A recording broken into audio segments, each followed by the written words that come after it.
Hey, what is going on, guys? This is the SS Ultimate Goku back with another video.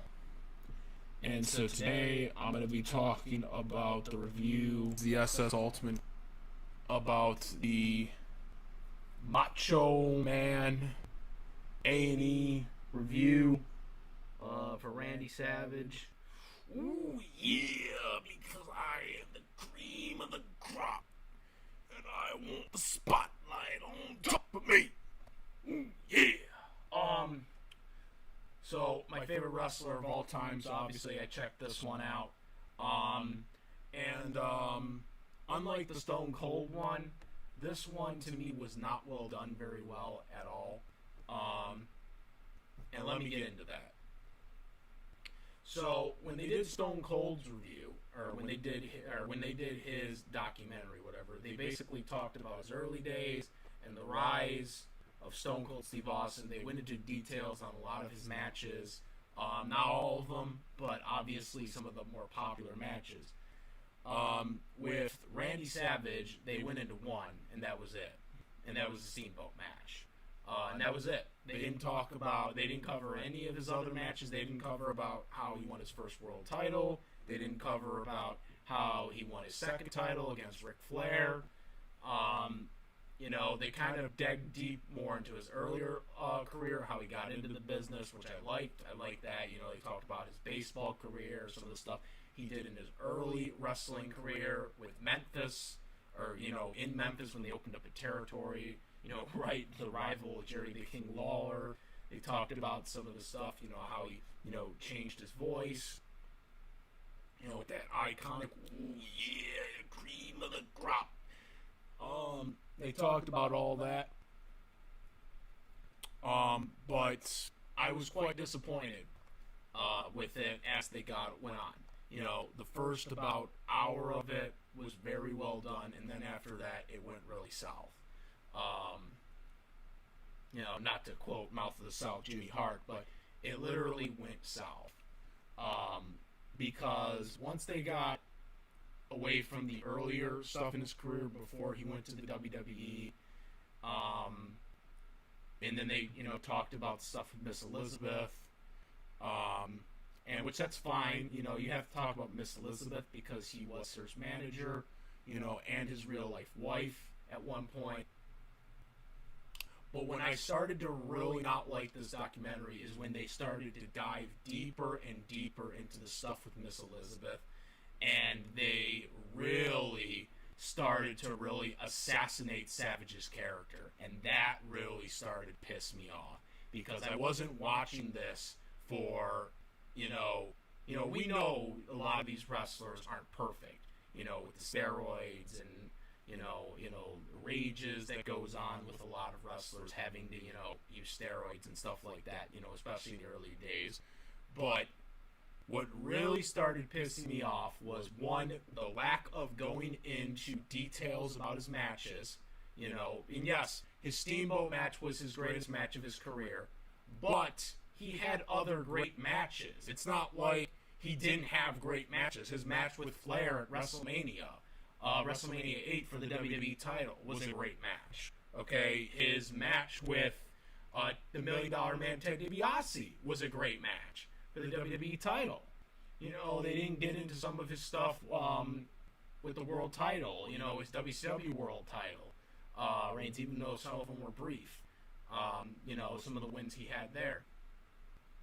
Don't get really into it. They go more south into his personal life. And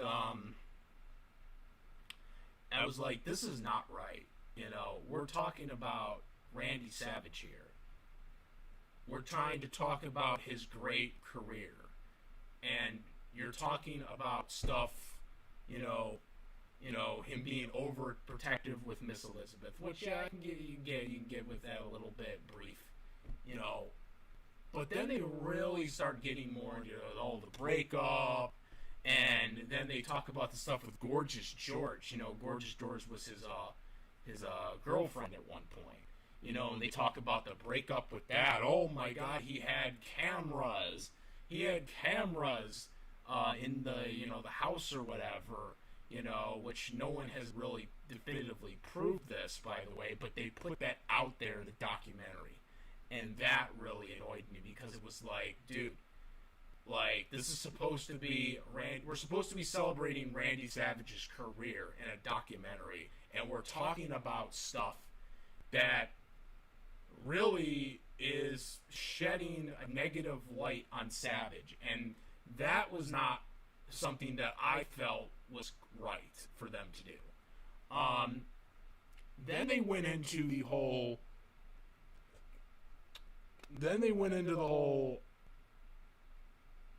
thing with Hogan, the whole feud he had with Hogan, the rap album he made, and whatnot.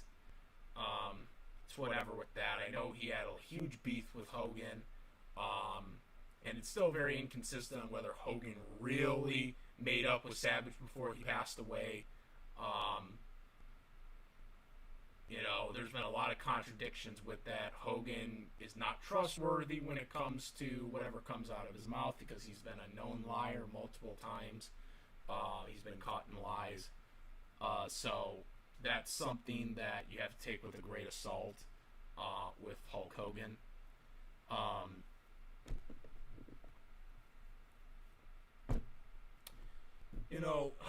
I thought the documentary was not done very well, with the exception of the first hour of it.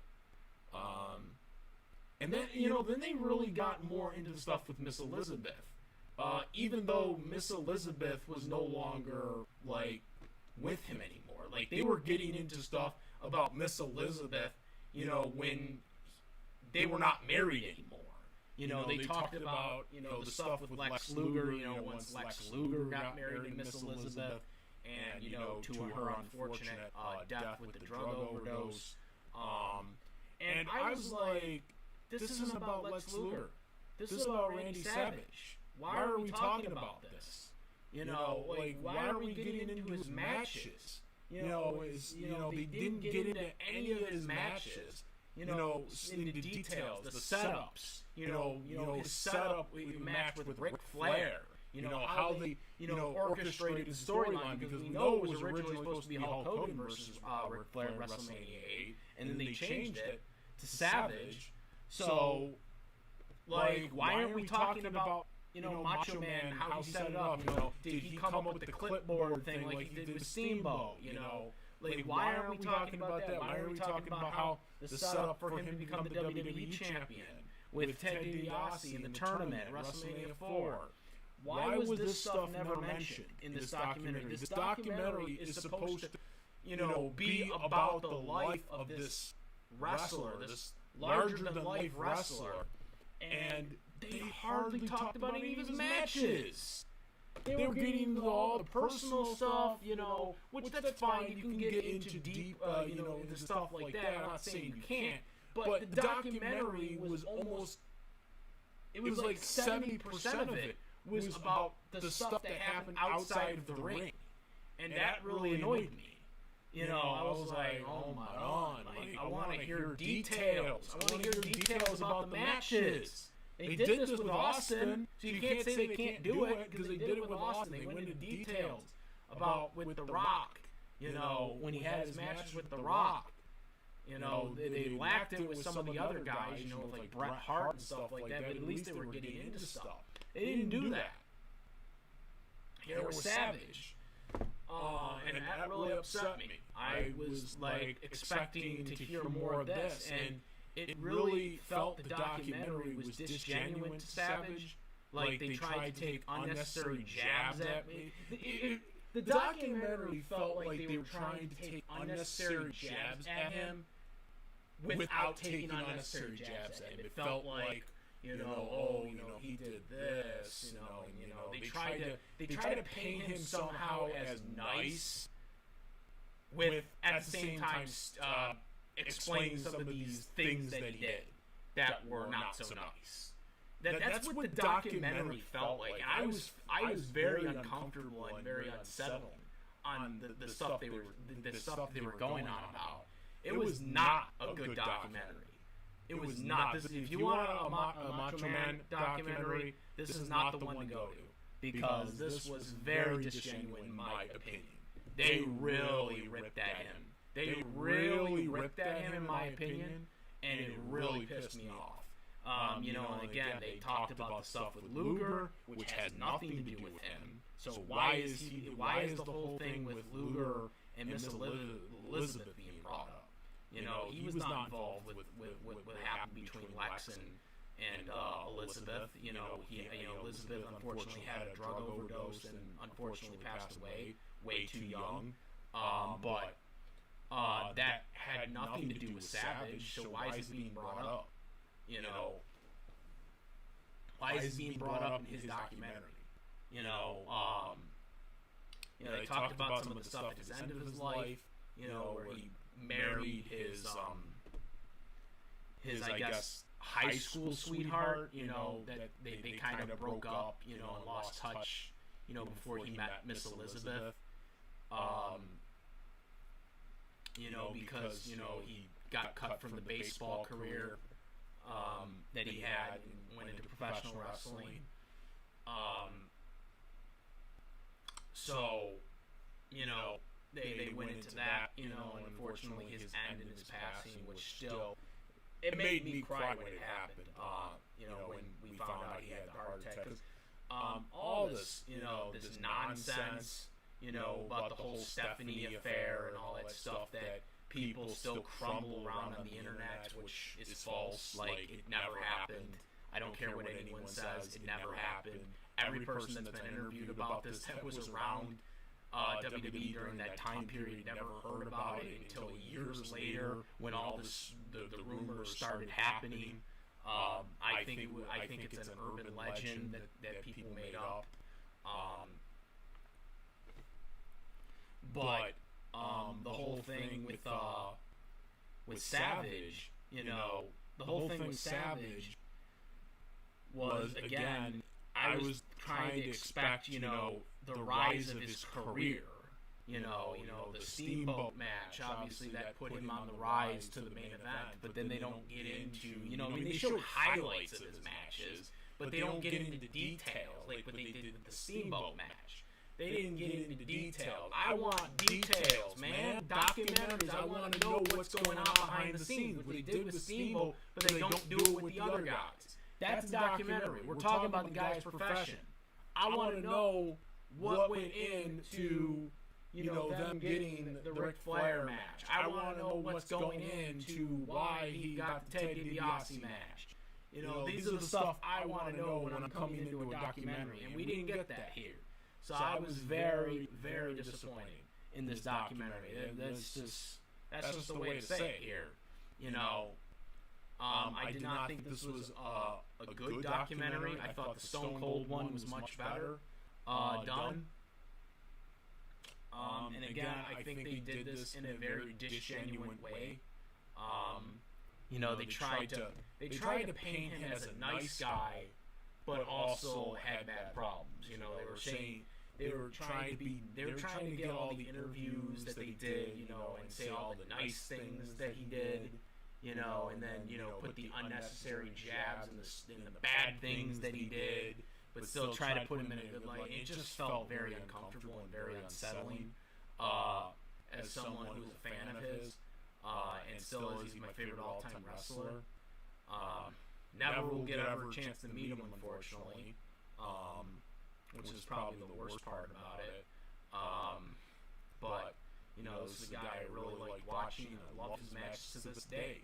And I just felt, you know, this is not the documentary I was looking for, basically. You know, maybe some other people got more out of it than I did, but this was not what I was looking for in a Randy Savage documentary. I was looking for a more positive one, and, you know, more details on, you know, his career matches besides the one. And obviously the one that they did go into was great, you know, because that was his greatest match ever, and probably the greatest WrestleMania match ever. But I just was looking for more than that, and that's really my take on it. The details, you know, of the whole Gorgeous George thing, you know, I mean, you know, and then they went into, I guess, the sister too. which, she didn't want to be identified, and I just thought a lot of that stuff should have just not even been included in the whole documentary, because again, I just, I want to see actual things about it. The Slim Jim thing was funny though. The Slim Jim thing with Eric Bischoff, that's true, because that, I mean, like, WWE didn't pay him anything. Steamboat or Slim Jim literally paid his entire WCW contract. I mean, I can't believe that is possible. That WWE didn't pay him anything. I mean, geez. But Randy Savage, Slim Jim, man. I'll tell you one thing. Slim Jim ain't gonna get as many sales as they would have gotten with Randy Savage. Randy Savage made that thing at its peak with Slim Jim. I don't know if they still don't put his commercials, because they even did a Slim Jim about a decade ago. They did Edge. They had Edge in the Slim Jim commercials, and I don't care what it was, like people that like those commercials, like they were not as good as they were not as good as Savage's. Savage's was next to none when it came to doing those Slim Jim commercials. So they talked about also the departure too. How he just appeared on WCW television and Vince McMahon was literally watching it on the monitor, upset, and they actually did the promo, about it, on commentary, that they wished him well or whatever. I mean, that was the departure. A lot of people say that, he never came back to WWE. He never came back to WWE. Lex Luger never came back to WWE. There were many wrestlers that never came back to WWE. So I'm so sick of the Stephanie rumor thing. Because there were, a lot of people say, he never came back to WWE, when everyone else was re-signed. And I'm like, well, yeah, I mean, he wasn't the only one, though, that never came back to WWE when WCW went under. That's such a false narrative by a lot of people. And that was around the time he was, starting to hang it up, and he started getting, the movie stuff. He was Bonesaw in the first Spider-Man movie, from Sony. Which, I'm not a fan of the Spider-Man stuff. But when I seen that, I was like, yeah, that's really good. When they got Savage into that. When they got Savage in that movie, I was like, the scene was good. The only thing that sucked about the scene is that Spider-Man had to win. Like, Bonesaw had to put Bonesaw had to put Maguire over. That's the only thing that I didn't like about it. Because we all know who would really win that if that was a real wrestling match. The Macho Man. Ooh, yeah. They talked a little bit about that too, but all in all, I don't think this was a great documentary. If you guys liked it, cool, but I just got weird vibes by it. I don't know what you guys think, but I just got weird vibes by it, and I just didn't like it. I was looking forward to this, going in, because again, he's my favorite all-time wrestler. Anything with Randy Savage in it, I want to see. Anything with the Macho Man in it, I want to see. Because this is my guy right here. This is my boy right here, Randy Savage.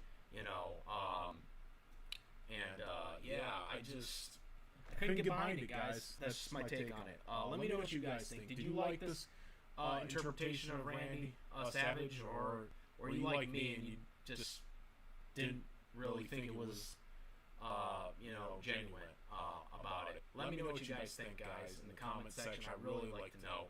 Also, make sure to subscribe.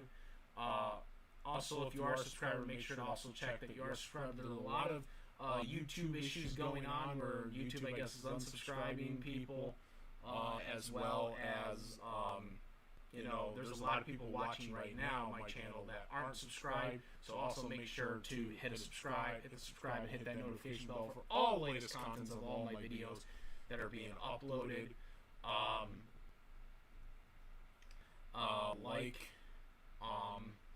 other good crap. Ooh, yeah! Macho Man! I am the SS Ultimate Goku. Yeah, and I'm out of here. Peace. Yeah.